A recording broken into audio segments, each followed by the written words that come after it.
बिस्मिल्लाहिर्रहमानिर्रहीम। अस्सलाम वालेकुम नाज़रीन, ई टीवी के साथ मैं हूं मोहम्मद वकार हुसैन। अगर पाकिस्तान की सियासी हिस्ट्री की बात की जाए तो 23 दिसंबर 2012 मीनार पाकिस्तान का सब्ज़ा ज़ार हो, या 14 जनवरी 2013 इस्लामाबाद में पाकिस्तान पीपल्स पार्टी के दौरे हुकूमत में एहतसाब और इस्लाहात और इंतखाबात के नारे की बात हो, उसके बाद 14 अगस्त 2014 को नवाज़ लीग दौर में इस्लामाबाद में निज़ाम की तब्दीली की बात हो, तो इस तमाम यानी जो अरसा था उसमें पाकिस्तान अवामी तहरीक का किरदार बहुत अहम रहा, और पाकिस्तान अवामी तहरीक की तरफ से निज़ाम की तब्दीली का नारा बुलंद किया गया। और उनके कायद डॉक्टर मोहम्मद ताहिरुल कादरी ने कहा कि जब तक पाकिस्तान में इस्लाहात नहीं होती और एहतसाब नहीं होता, तब तक पाकिस्तान में निज़ाम की तब्दीली या शफाफ इंतखाबात मुमकिन नहीं थे। तो इस पे बात करने के लिए हमारे साथ मौजूद हैं पाकिस्तान अवामी तहरीक सेंट्रल पंजाब के सदर मियां रेहान मकबूल साहब। हम उनसे बात करेंगे। सर, शुक्रिया, आपने हमें टाइम दिया।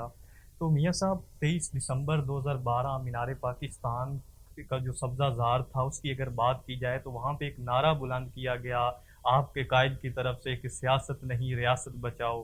तो उसके बाद फिर आपने पाकिस्तान पीपल्स पार्टी के दौरे हुकूमत में 2013 में आपने इंतखाबी इस्लाहात के लिए धरना भी दिया, और 4 दिन वहाँ पे आप लाखों लोगों के साथ प्रोटेस्ट करते रहे। तो क्या वजह थी कि वो क्यों नहीं इंतखाबी इस्लाहात हुई, फिर इलेक्शन भी इंतखाबी इस्लाहात के बगैर हुए, क्या वजह थी, इस बारे क्या कहना चाहें?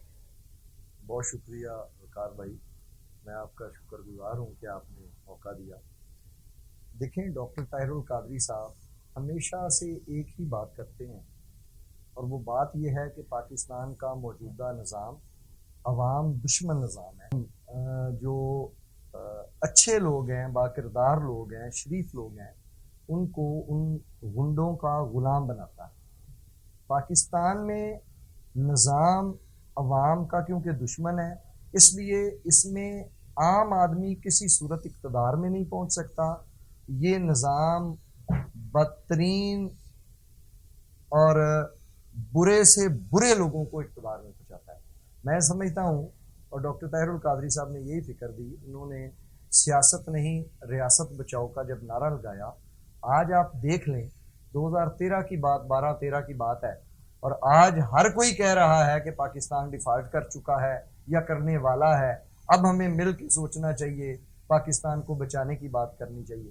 तो कायद या लीडर वो होता है जो कम से कम 10 साल पहले किसी चीज को भांप लेता है और फिर अपनी कौम को बताता है कि इस चीज की जरूरत है। जरूरत इस बात की है कि आज मुल्क पे जितने भी साहबे इक़्तिदार लोग हैं, जितनी भी जमातें बैठी हुई हैं, ये सिर्फ अपने जाती मुफादात के लिए बैठी हुई हैं। इनको अवाम से तो कोई दिलचस्पी नहीं है, और ये इस हद तक तुले हुए हैं कि अगर पाकिस्तान को खुदा न खास्ता फरोख्त करना पड़ता है तो ये फरोख्त करने पे भी जाएंगे, पाकिस्तान के असासे गिरवी रखेंगे जो ये रख चुके हैं। और हर वो एक्टिविटी जो पाकिस्तान के अवाम को मजीद मफलूज बनाए, उनको ज़िबा कर दे, वो करने के लिए ये तैयार है। ये सब 2013 में जब आप पाकिस्तान पीपल्स पार्टी के दौरे हुकूमत में इस्लामाबाद में आप एहतजाज कर रहे थे और धरना दिया हुआ था, तो उस वक्त आपने खान साहब को दावत दी थी, आपके कायद ने कहा था कि आज आप निकले इंतखाबी इस्लाहात के लिए, लेकिन उन्होंने साथ ये भी कहा था कि अगर इंतखाबी इस्लाहात के बगैर इलेक्शन हुए तो तब्दीली वाले सर पकड़ के बैठे होंगे। तो क्या आप समझते हैं कि खान साहब उस वक्त आपके साथ क्यों नहीं उन्होंने ज्वाइन किया, क्या वजह थी, क्या वजूहत थी? हाँ सर, बड़ा प्यारा सवाल है वकार भाई आपका।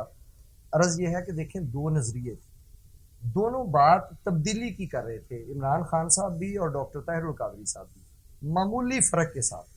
डॉक्टर ताहिरुल कादरी साहब कहते थे कि पहले इंतखाबी इस्लाहात करें, इस निज़ाम को जो गंद का गटर है, इस गटर को, इस जंग आलूद पानी को, इस जरासीम वाले पानी को पहले साफ कर लें, फिर वो पानी पिए। यानी निज़ाम को पहले ठीक करें, फिर इस निज़ाम के तहत इलेक्शन करवाएं और फिर मैदान में जाएं। ये ठीक है। खान साहब कहते थे कि नहीं, खान साहब का नजरिया ये था कि मुझे आप वजीर आजम बन लेने दें, मुझे ये गंदला पानी पी लेने दें, मैं खुद ये पानी पी के बाद में 2-3 टैबलेट्स खा के इसको ठीक कर लूंगा। यानी मुझे पहले इस निज़ाम में वजीर आजम बन लेने दें, मैं वजीर आजम बन के बिल्कुल पाकिस्तान के हालात को 100% ठीक कर लूंगा। इसीलिए डॉक्टर ताहिरुल कादरी साहब ने हम बैक स्टेप हुए और हमने इमरान खान साहब को मौका दिया। वकार साहब पूरे पाकिस्तान में किसी एक सीट का मुतालबा किए बगैर हमने पाकिस्तान के अवाम की बेहतरी के लिए, तब्दीली के लिए इमरान खान साहब का हर जगह पे साथ दिया। लेकिन आखिरकार इमरान खान साहब को आप देख लें कि ये बात माननी पड़ी कि डॉक्टर ताहिरुल कादरी साहब ठीक कहते हैं, वाकई ये मुल्क नहीं चल सकता, निज़ाम ने मुझे चलने नहीं दिया। बदकिस्मती ये है वकार भाई कि जब किसी बंदे को इक्तदार में लाया जा रहा होता है ना, ये निज़ाम उसको इक्तदार में लाता है तो वो उसको सारा कुछ बड़ा अच्छा लग रहा होता है, लेकिन यही निज़ाम जब किसी को उठा के बाहर फेंकता है तो फिर उसकी चीखें निकलती हैं। कोई कहता है कि मुझे क्यों निकाला, मुझे क्यों निकाला। तो उसके साथ मियाँ साहब जब 2014 का धरना हो रहा था डी चौक में, तो आप रेड जोन की तरफ गामजन थे, आपके साथ खान साहब भी थे। तो उस वक्त जब शेलिंग हुई थी तो खान साहब ने उसके बाद कहा था कि मुझे पाकिस्तान अवामी तहरीक के कारकुनान ने बचाया। तो आप क्या समझते हैं कि खान साहब फिर इक़्तिदार में आए तो सानिया मॉडल टाउन उससे पहले हो चुका था, उन शहदा को इंसाफ नहीं दे सके? क्या आप समझते हैं कि खान साहब ने आपके साथ मिलकर स्ट्रगल भी की, उसके बावजूद उन्होंने वादा भी किया इंसाफ का, लेकिन उसमें नाकाम नजर आए? क्या वजूहत थी? क्या वो कातिल इतने ताकतवर थे? आपने बिल्कुल ठीक बात की है वकार साहब। अर्ज ये है कि हम जब पहले दिन से बता रहे थे खान साहब को कि आप वजीर आजम पाकिस्तान भी बन जाएं, फिर भी ये निज़ाम आपको चलने नहीं देगा। क्यों? इसलिए कि हमें तो 100% यकीन है कि ये निज़ाम बना ही अशराफिया के लिए है, करप्ट्स के लिए है, बददियानत लोगों के लिए है, खाइन लोगों के लिए ये बना है। कोई शरीफ आदमी इक़्तिदार में पहुंच के किसी सूरत भी कोई काम नहीं कर सकता अपनी मर्जी से। तो ये बात जो कादरी साहब को ने हमेशा हमने एक ही बात की कि हमें अपने जो शोहदा हैं उनका किसास लेना है। खान साहब जो वजीर आजम पाकिस्तान बनने से पहले हर रोज अपनी तकरीर में ये कहते थे कि तुम नवाज शरीफ जो मर्जी कर लो, मैं तुम्हें छोड़ूंगा नहीं, और मैं सानिया मॉडल टाउन का इंसाफ 2 माह के अंदर लेके दूंगा। वही खान साहब, अफसोस की बात है ये है कि 3.25 साल इक़्तिदार में रहे, लेकिन एक दिन उनकी जुबान पे सानिया मॉडल टाउन का जिक्र तक नहीं आया। इसका मतलब बड़ा क्लियर है कि जो कातल लोग थे, जो इस निज़ाम के बेनिफिशरी लोग हैं, वो खान साहब से भी ज़्यादा बड़े ताकतवर हैं और उन्होंने उनको चलने नहीं दिया। यही बात है, ये बात खान साहब इक़्तिदार में रहते हुए उनको करनी चाहिए थी, जो उन्होंने नहीं की। इक़्तिदार से जब वो बाहर निकले हैं तो फिर कादरी साहब ने जो कहा था उनको याद आने लगा और हर वो बात उन्होंने की। उन्होंने कहा जी कादरी साहब ठीक कहते हैं। कादरी साहब ने कहा था मोटे कलम से लिख के दे आओ बेटे, मेरे साइन भी करके दे आओ, आपको परेशानी नहीं होगी। इस मुल्क को कभी तब्दीली खान साहब की शक्ल में नहीं मिलेगी। खान साहब आप नारा लगा रहे हैं कि जो तब्दीली है, ये वो इनकलाब है, वो अवाम के निकलने से आएगा, इस सिस्टम में रह के नहीं आ सकता। उन्होंने एडमिट कर लिया है। तो क्या आप समझते हैं कि आप खान साहब को ज्वाइन करेंगे अगर वो कॉल देते हैं इनकलाब की या बाहर निकलने की? देखें, पाकिस्तान अवामी तहरीक एक जुदा गाना पॉलिटिकल पार्टी है और उसके कायद डॉक्टर मोहम्मद ताहिरुल कादरी साहब है। इसकी पूरी तंजीम मौजूद है, हर ग्रास रूट लेवल तक, यानी यूनियन कौंसिल लेवल तक हमारी तंजीमात हैं, हमारा स्ट्रक्चर है और इतनी ज़बरदस्त तंजीमी नेटवर्क मैं नहीं समझता किसी और जमात के पास है। तो ये जमात अपने फैसले करने में इंडिपेंडेंट है। इमरान खान साहब का हमने साथ दिया। मेरा ख्याल ये है कि इमरान खान साहब को ये बात अब तस्लीम कर लेनी चाहिए कि मुल्क का निज़ाम करप्ट लोगों के हाथ में है, करप्ट है, ये सिर्फ चोरों डाकुओं को सपोर्ट करता है। निज़ाम को बदले बगैर सारी दुनिया के अवाम भी इमरान खान साहब के साथ जुड़ जाएं, उससे कुछ होने वाला नहीं है। तब्दीली निज़ाम की पहले चाहिए, फिर पाकिस्तान के अवाम को कुछ मिलेगा। तो पाकिस्तान अवामी तहरीक आइंदा इलेक्शन होने जा रहे हैं 2023 के, इसी निज़ाम के तहत होने जा रहे हैं। तो पाकिस्तान अवामी तहरीक क्या लाएअमल अपना देना चाहती है, या आप फ्यूचर में कौन सी प्लानिंग है, या आप निज़ाम की तब्दीली के लिए कौन से आपने जिद्दोजहद के लिए, स्ट्रगल्स के लिए रोड मैप बनाया? बहुत शुक्रिया वकार साहब, आपने ये भी बड़ा ही कमाल का सवाल कर दिया है। अर्ज़ ये है कि पाकिस्तान अवामी तहरीक जो है वो इमरान खान साहब का साथ अब किसी सूरत में नहीं दिएगी अगर मौजूदा निज़ाम में रहते हुए ये इलेक्शन लड़ेंगे।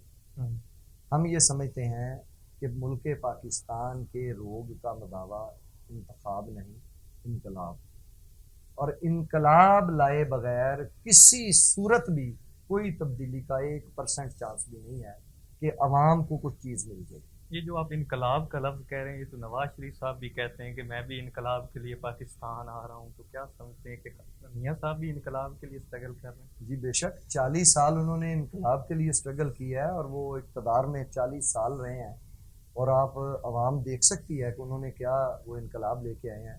उनका इनकलाब ही है कि वो एक जो शहबाज शरीफ साहब कहते हैं कि मेरे वाला साहब तो बड़े एक ज़िम्मेदार थे और बड़े कमज़ोर से बंदे थे, वहाँ से उठ के वो इंडस्ट्रियलिस्ट बने और फिर मालिक बन गए महल्लात के। और आज 100 के करीब मुल्कों में उनकी जायदादें हैं, मुल्क से बाहर उनके ख़जाने हैं, अरबों डॉलर्स वो जो हैं एक एक दिन में कमा रहे हैं पाकिस्तान के अवाम का खून और पसीना चूस के, तो वो बाहर ले गए हैं। सारी दुनिया देख चुकी है, सारी दुनिया की एजेंसियां जो हैं वो उनके पीछे लगी हुई हैं कि ये सारा कुछ लूट रहे हैं। इस सूरत हाल में इनकलाब बिल्कुल आया है, लेकिन उनके ज़ाती घर के लिए। इनके मुकाबले में आप अगर डॉक्टर ताहिरुल कादरी साहब की बात करें तो डॉक्टर ताहिरुल कादरी साहब का इनकलाब वाकई आया है। 100 से ज़्यादा मुल्कों में उनका तंजीमी नेटवर्क कायम करके 100 से ज़्यादा मुल्कों में अब इस्लाम का असल चेहरा लोगों को दिखा के, यूरोप में जब लोगों को दहशतगर्द डिक्लेयर किया जा रहा था तो कायदे इनकलाब ने डॉक्टर ताहिरुल कादरी साहब ने यह फतवा दिया था कि कोई भी मजहब गलत नहीं होता, उसके कुछ एलिमेंट्स होते हैं। कोई एलिमेंट अगर गलत करता है तो मजहब को हम नहीं कह सकते। सो दहशत गर्दी के खिलाफ सबसे पहला और जामे फतवा डॉक्टर ताहिरुल कादरी साहब ने दिया था कि इस्लाम दीन मोहब्बत है, अमन का दीन है, सलामती का दीन है। नवाज शरीफ साहब को आज के दिन तक पाकिस्तान की कोई बात करनी तो दरकिनार है, वो तो इंडिया के वजीर आजमों को बुलाते हैं अपनी शादियों पे। यानी उनका मकसद लूट मार है। डॉक्टर ताहिरुल कादरी साहब का मकसद कौम को शऊर देना है। उन्होंने अपने स्कूल्स बनाए हैं, कॉलेजेस बनाए हैं ताकि अवाम को शऊर दिया जा सके। ये धरने भी जो दिए थे वो पाकिस्तान के आइन को बचाने के लिए और अवाम को शऊर देने के लिए थे। आज पाकिस्तान अवामी तहरीक जितनी भी जद्दोजहद कर रही है वकार साहब, वो betterment of the human beings के लिए कर रही है। और हम इसको अपना मजहबी फरीजा समझते हैं कि अवाम की ये जो मौजूदा हालत है इसको बदलने के लिए हमने अगर स्ट्रगल हम नहीं करते तो फिर शहीद करबला को क्या मुंह दिखाएंगे। इसलिए हम समझते हैं कि अवाम को हमने रिलीफ देना है, अवाम की बेटरमेंट करना है। जी नाजरीन, हमारे साथ मौजूद थे पाकिस्तान अवामी तहरीक सेंट्रल पंजाब के सदर मियाँ रेहान मकबूल साहब, जिनका कहना है कि जब तक पाकिस्तान में इस्लाहात नहीं होती और इस्लाहात के बाद एहतसाब नहीं होता और तब तक शफाफ इंतखाबात भी नहीं होंगे और निज़ाम की तब्दीली भी मुमकिन नहीं। उनका साथ मजीद ये भी कहना था कि खान साहब अगर इस सिस्टम के खिलाफ बाहर निकलते हैं तो हम उनको दावत देते हैं कि वो आएँ और इस निज़ाम की तब्दीली के लिए हमारे साथ मिलकर जिद्दोजहद करें। उनका साथ ये भी कहना है कि पाकिस्तान अवामी तहरीक निज़ाम की तब्दीली के लिए अपनी स्ट्रगल जारी रखे।